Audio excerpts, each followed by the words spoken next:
Halo teman-teman, selamat malam. Masih bersama saya Piva dari legalaccess.id. Kali ini saya akan sharing beberapa hal mengenai semantik dan hubungannya dengan pelanggaran hak asasi manusia. Pertama-tama kita akan mempelajari mengenai semantik terlebih dahulu. Pada umumnya, semantik itu dikenal sebagai sebuah studi dalam ilmu linguistik yang mempelajari makna dalam suatu kata atau istilah. Semantik itu ditemukan di Yunani dengan kata semantikos, yang berarti makna dalam suatu kata. Kemudian semantik lama menghilang dan muncul lagi di abad ke-17 dan dipopulerkan kembali di tahun 1948 dalam sebuah artikel yang berjudul Intellectualisme du langage di Perancis. Pada umumnya, semantik itu digunakan di dalam dunia media atau pemberitaan untuk mencari bahasa atau kata yang tepat dalam menyebarkan informasi kepada masyarakat luas. Namun tak jarang juga aplikasi ilmu semantik digunakan di dalam lembaga pemerintahan atau lembaga negara. Saya akan memberikan beberapa contoh sederhana dari penggunaan ilmu semantik itu sendiri. Beberapa waktu yang lalu, Presiden Jokowi mengeluarkan pernyataan mengenai perbedaan mudik dan pulang kampung. Mudik, menurut Presiden Joko Widodo, adalah berlibur sejenak di kampung halaman untuk berkumpul bersama keluarga. Sedangkan pulang kampung itu adalah kembali dari tanah rantau ke daerah asal untuk waktu yang tidak dapat ditentukan dikarenakan hilangnya pekerjaan di tanah rantau. Ini merupakan penggunaan ilmu semantik dengan membuat pengistilahan yang berbeda antara satu kata dan satu kata yang lain. Hal ini merupakan contoh semantik karena dengan pengistilahan tersebut kita bisa memperjelas arti dari mudik atau pulang kampung, atau malah justru memperumit dari arti pulang kampung itu sendiri. Contoh yang kedua yaitu tentang COVID-19, di mana dengan menggunakan ilmu semantik, di Indonesia suspek COVID itu sendiri dibedakan menjadi ODP dan PDP, yang mana sebenarnya artinya sama saja, karena ODP atau PDP memiliki gejala yang sama dan pernah bepergian di area penularan COVID-19. Ilmu semantik atau aplikasi semantik juga umum digunakan di dalam dunia hukum. Contoh sederhananya adalah di dalam KUHP, kita mengenal istilah tersangka, terdakwa, dan terpidana. Namun di sisi lain, dunia media juga mengenal yang namanya terduga, terlapor, maupun pelapor. Kemudian, di dalam Undang-Undang Pemasyarakatan, tidak dikenal narapidana seperti yang dinyatakan di media-media massa. Namun, di dalam Undang-Undang Pemasyarakatan, istilah yang digunakan adalah Warga Binaan Pemasyarakatan atau WBP. Sebenarnya kedua istilah ini sama saja, dan penerapan kedua istilah ini hanya soal segi makna saja.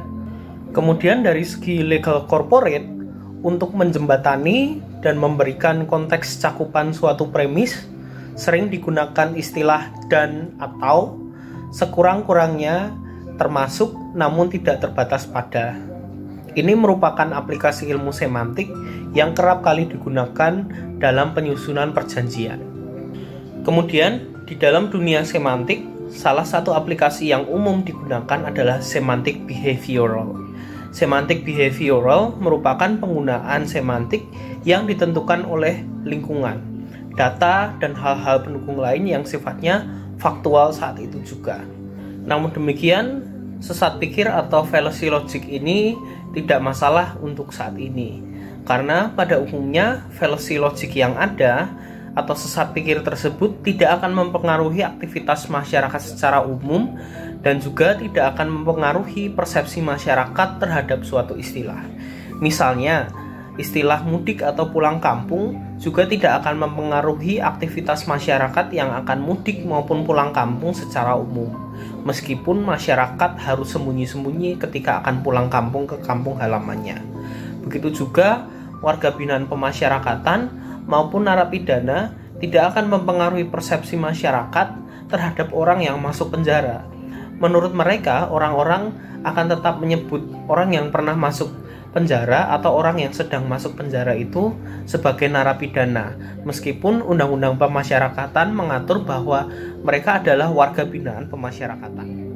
Namun demikian, penggunaan semantik itu sendiri bisa menjadi suatu kekhawatiran dan bisa jadi menimbulkan korban jiwa, khususnya penerapan semantik behavioral di suatu keadaan-keadaan khusus yang tidak ada preseden sebelumnya. Nah, teman-teman, pada materi kali ini kita akan belajar langsung mengenai penggunaan semantik yang pada akhirnya menjadi penyebab langsung jatuhnya ribuan korban jiwa dan merupakan pelanggaran hak asasi manusia pertama pada masa transisi deklarasi hak asasi manusia di dunia. Sejak tanggal 6 Juni 1944, serbuan pihak sekutu yaitu Amerika Serikat, Inggris, Prancis, dan Uni Soviet ke wilayah Nazi Jerman telah memastikan kekalahan pihak Nazi Jerman terhadap sekutu pada Perang Dunia Kedua. Dalam penyerbuan itu, pasukan sekutu juga menemukan fakta-fakta mengerikan mengenai pembantaian atau pembasmian secara sistematis orang-orang Yahudi, Gypsy, Polandia, dan Uni Soviet atau bangsa Slavia dalam suatu event yang dinamakan Holocaust. Tercatat ada 6 juta nyawa dibantai pihak Jerman di kamp-kamp konsentrasi. Contohnya kamp Auschwitz yang letaknya di Polandia dengan berbagai metode, yaitu kelaparan yang disengaja, kamar gas, mobil gas, pasukan tembak, dan metode-metode lain yang sangat inhuman atau tidak berperi kemanusiaan. Setelah Jerman menyerah pada tanggal 7 Mei 1945, maka dilakukan pengadilan tentang kejahatan perang di kota Nuremberg, Jerman, yang lebih populer disebut sebagai Nuremberg Trials, yang dilaksanakan pada kurun waktu 20 November 1945 hingga 30 Oktober 1946. Pengadilan tersebut mengadili para penjahat perang Nazi Jerman seperti Hermann Göring, Albert Speer, dan juga Joachim von Ribbentrop. Dan selain pengadilan tersebut, juga dilakukan pengadilan-pengadilan serupa di seluruh Jerman. Pada umumnya, pengadilan tersebut menuntut para penjahat perang Nazi Jerman dengan kejahatan perang yang berhubungan dengan event Holocaust dan kejadian-kejadian seputar event tersebut. Nuremberg Trials ini kemudian menjadi tonggak dibuatnya instrumen hak asasi manusia di dunia seperti Deklarasi Universal Hak Asasi Manusia atau DUHAM, Konvensi Genosida Internasional, Konvensi Perang keempat tahun 1949, serta Mahkamah Kriminal Internasional atau ICC. Dari sini, mungkin kita berpikir bahwa pihak sekutu merupakan pahlawan yang membebaskan dunia dari kejahatan. Namun demikian, selayaknya koin, perang mempunyai dua sisi, di mana semua sisi mempunyai kebaikan dan keburukan masing-masing. Hal yang tidak banyak diketahui oleh masyarakat pada umumnya adalah sebenarnya pihak sekutu, khususnya sekutu blok barat, juga melakukan kejahatan perang serupa dengan yang dilakukan oleh Nazi Jerman.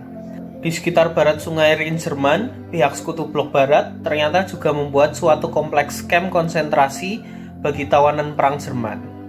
Kamp ini dinamakan Rhin-Wiesenslager atau Rhin-Meadow yang beroperasi dari April hingga September 1945.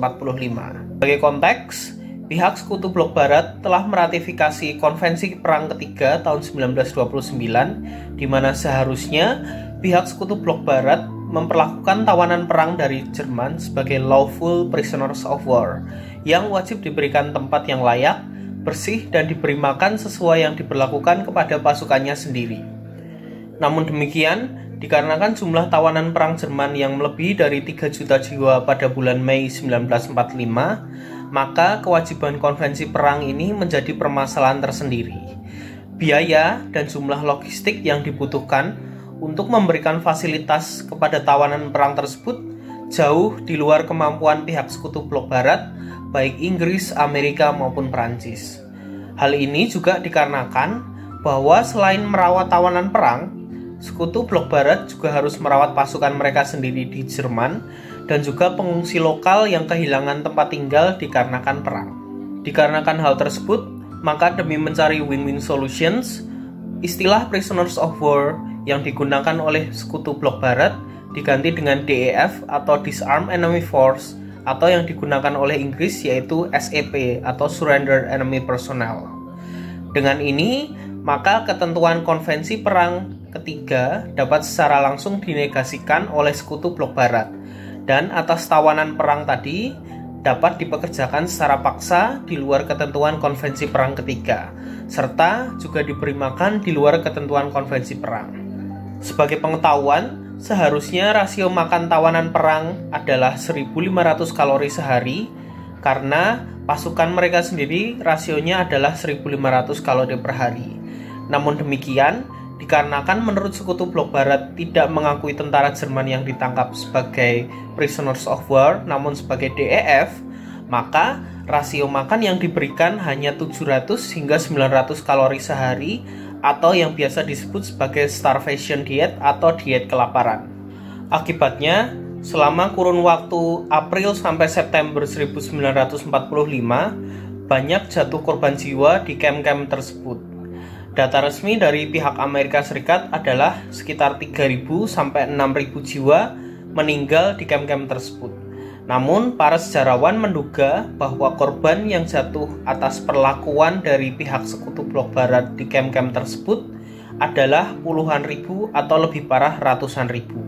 Pihak Sekutu Blok Barat berkilah bahwa hal tersebut sah dilakukan dikarenakan pada dasarnya negara Jerman sudah kalah perang dan secara de facto tidak ada lagi negara Jerman. Oleh karena itu, anggapan bahwa tentara Jerman harus diperlakukan sebagai lawful prisoners of war adalah tidak benar.